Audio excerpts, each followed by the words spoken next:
Jem sot me sush në këtë akademi solemne me rastin e shënimit të 40 vjetorit të botimit të revistës Dituria Islame. Ky jubilej shënon jo vetëm botimin dhe vazhdimsinë e një tradite publicistike, kulturore dhe arsimore në Kosovë, por gjithashtu edhe avancimin e dijes të menduarit dhe të aspektit intelektual në shoqërinë tonë. Për 4 dekada me radhë, revista Dituria Islame ka qenë pjesë e hapësirës sonë publike dhe intelektuale, duke trajtuar temat besimit, kulturës, historisë, arsimit dhe të jetës shoqërore në përgjithësi. Ajo përbën një pjesë të rëndësishme të trashëgimisë së publicistikës fetare në gjuhën shqipe dhe një prej botimeve më të gjata të Bashkisë Islame të Kosovës. E themeluar në qershor të vitit 1986, revista ka dëshmuar qëndrueshmëri dhe përkushtim në shpalosjen e dinamikave shoqërore në periudha të ndryshme historike.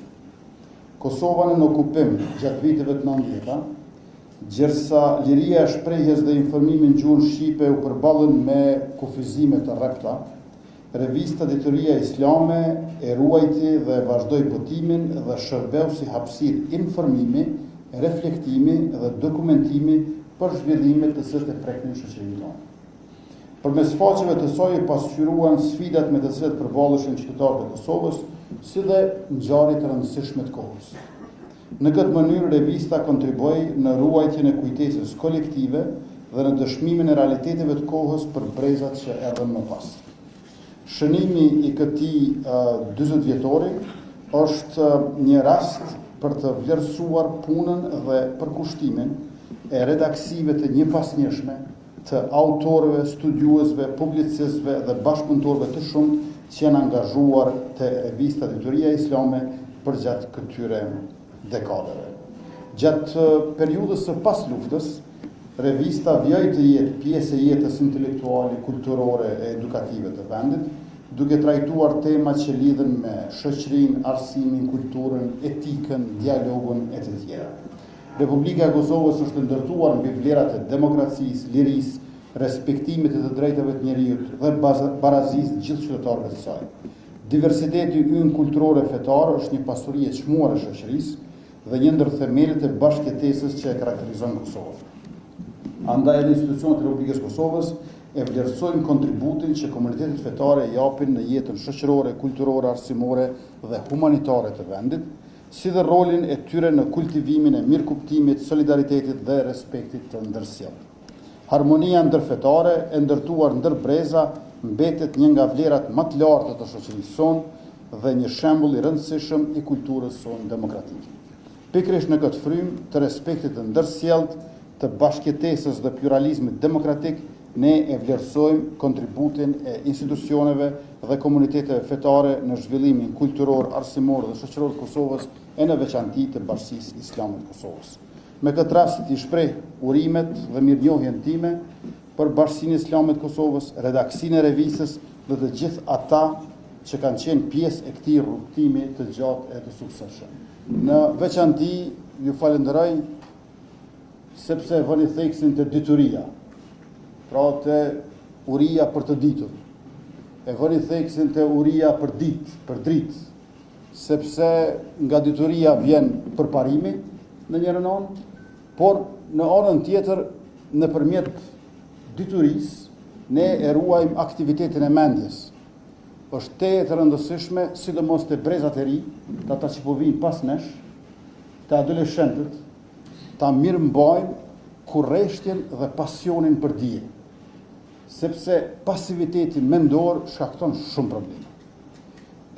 Uria për dije, kurreshtja dhe pasioni për dije janë të rëndësishëm për këta që vinë pas nesh, edhe ne duhet të abartim pishtarin e kërkimit, studimit, mësimit, leximit, edhe atyre si që kanë bartur brezat e mëparshëm tek ne. Uroj që Dituria Islame të vazhdoj të jap pra kontributin e saj në pasurimin e debatit publik, kulturës, dialogut, të mendimit publik në Kosovë, si hapësirë e dijes, reflektimit dhe komunikimit midis brezave. Ju faleminderit për ftesën e përmendur. Shkrimi dhe dia zë një vend qendror në qytetërimin islam, duke u konsideruar jo vetëm mjet e komunikimi, por amanet hyjnor, intelektual dhe civilizues që nga shpallja e parë kuranore me urdhrin lexo dhe përmendjen e penës, Islami ka ngritur dijen dhe dokumentimin e saj në rang të vlerave themelore të zhvillimit njerëzor. 4 dekada në jetën e një institucioni përfaqësojnë shumë më tepër se një segment kronologjik. Ato mishrojnë një traditë të konsideruar, një mision të qëndrueshëm dhe një trashëgimi me vlera të shumëfishta.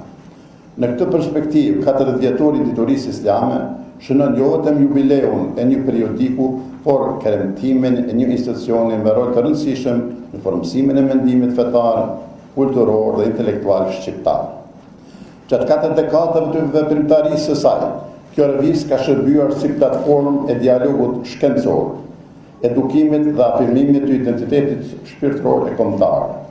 Kontributi i saj i vazhdueshëm përbën një dëshmi të gjallë të përkushtimit ndaj dijes, vlerave universale dhe zhvillimit të vetdijes shoqërore, duke lënë gjumë të pashlyeshme në historinë bashkëkohore të shqiptarëve. Në qershorin e vitit 1986 nisi rrugtimin e saj kjo revistë, që mori mbi supet e veta përgjegjësinë për të zhvilluar vetdijen fetare, kulturore e kombëtare shqiptare, duke vënë dijen, edukimin dhe formimin intelektual në qendër të misionit të saj.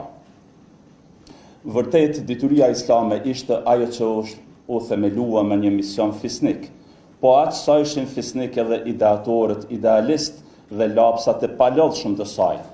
Si e tillë mori mbi supe që në këto troje të mbante ndezur fanarin e dijes, ta forconte besimin në Zot, ta predikonte universalitetin e mesazhit hyjnor, e ta çelikoste aspiratën për liri.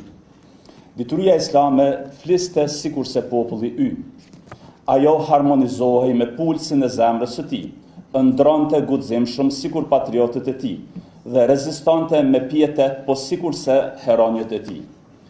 Ajo tregoi më së miri se populli ynë, specifikisht intelektualët e mirëfill të saj, nuk durojnë mospërfilljen dhe i rezistojnë tentativave mjerane të gjithë atyre që përpiqen padrejtësisht ta shuajnë zërin e tij. Par kontributit dhe angazhimit të teologëve, studiuesve, intelektualëve, studentëve dhe imamëve shqiptar, revista krijoi një traditë të qëndrueshme të mendimit islam dhe kontribuoi në formimin fetar e intelektual të tezave të tërë. Për shumë shqiptar, dituria islame u bë dritare e rëndësishme drejt literaturës bashkëkohore islame, historike dhe kulturore në gjuhën anëtare. Me fillimin e viteve 90, Kosova u përball me riokupimin serb dhe me një valë të re represioni. Institucionet e legjitime të Kosovës u mbyllën, mediat në gjuhën shqipe u heshtën, liria e informimit u bëti të rëndë. Në këto rrethana, dituria islame mori një rol shumë më të gjerë se ai i një reviste fetare. Ajo u bë një nga hapësirat e pakta ku vazhdonte të dëgjohej fjala e lirë në gjuhën shqipe dhe kontribuoi në thyerjen e errësirës informative që përpiqej të impononte regjimi serb. Në faqet e saj u pasqyruan drejtësitë, diskriminimi dhe dhuna që ushtrohej ndaj shqiptarëve të Kosovës. Revista u bë kronikane e kohës dhe dëshmitare një periudhe të vështirë për popullin tonë. Përveç misionit fetar, dituria islame luajti një rol të rëndësishëm në riktimin e kujtesës historike. Në faqet e saj u botuan studime për figura të shquara të historisë, kulturës dhe arsimit shqiptar, si dhe trajtime shkencore që ofruan qasje të reja ndaj historisë sonë kombëtare, të çliruara nga interpretimet ideologjike të periudhës komuniste. Revista kontribuoi në rivlerësimin e trashëgimisë sonë kombëtare dhe në çlirimin e historiografisë shqiptare nga paragjykimet dhe ndaresat ideologjike të së kaluarës. Në këtë mënyrë ajo u bë një tribunë e kujtesës historike dhe identitetit kombëtar.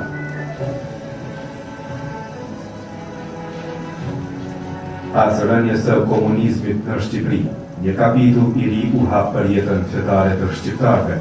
Dituria islame ndoqi nga afër këtë proces historik.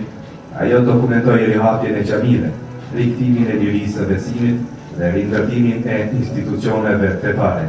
Përmes reportazheve, analizave dhe intervistave, revista solli para lexuesve zhvillimet që po ndodhin në Shqipëri pas dekadave të ateizmit shtetëror.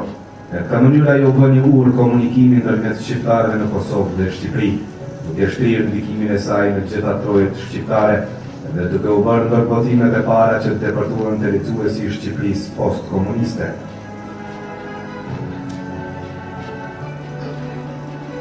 Ndërsa Kosova përballej me represionin në serb, në Bosnjë dhe Hercegovinë po zhvillohej një nga tragjeditë më të mëdha të Evropës pas luftës së dytë botërore.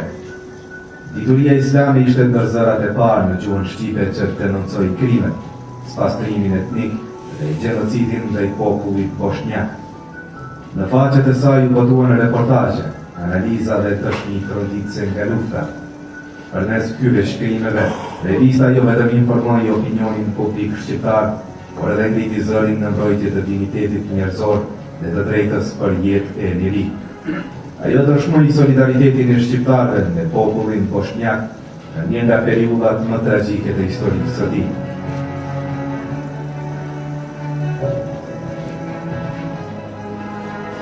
Fundi i viteve 90 solli për shkallëzimin e konfliktit në Kosovë. Dhuna, masakrat dhe spastrimi etnik po bëheshin realitet i përditshëm. Revista dokumentoi terrorin serb, shkatërimin e vendbanimeve shqiptare, sulmet ndaj objekteve fetare dhe vuajtjet e mira familjeve shqiptare. Në faqet e saj gjetën vend lëvizja studentore e vitit 1997, ngjarjet e Drenicës, sakrifica e familjes Jashari, masakra e Reçaput, rezistenca e popullit shqiptar dhe drejta e tij legjitime për liri e pavarësi. Përmes fjalës së shkruar, revista u bë pjesë e përpjekjes së përgjithshme kombëtare për çlirin. Ajo ruajti kujdesin e luftës dhe dokumentoi një nga periudhat më të rëndësishme të historisë sonë moderne. Një pasuri e veçantë e diturisë islame mbetet korpusi i saj i intervistave. Në faqet e revistës folën personalitete të shquara të jetës fetare, akademike, kulturore dhe kombëtare shqiptare. Këto intervista përvojnë sot një arkiv të rrallë të mendimit shqiptar në fund shekullit të 20 në fillimit të shekullit të 21, si dhe një pasuri të çmuar për studiuesit dhe brezat që vinë.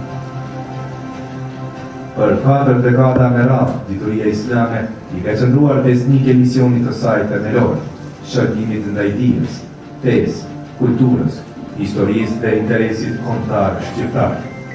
Ky rrugtim nuk do të ishte i mundur pa përkushtimin e dhjetra bashkëpunëtorëve, autorëve, studiuesve, redaktorëve dhe kryeredaktorëve. Nga Haxhi Jetish Bajrami, Qemajt Morina, Sabri Bajgova, Ahmet Sadriu, Vahri Simnica, Recep Suma, Aini Sinani, e deri te kryeredaktori aktual Driton Arifi, secili ka dhënë kontribut të çmuar në historinë e kësaj reviste. Fal punës së tyre, revista ka ruajtur vazhdimsinë e saj dhe ka mbetur besnike ndaj misionit që e shoqëron qendradita e themelimit.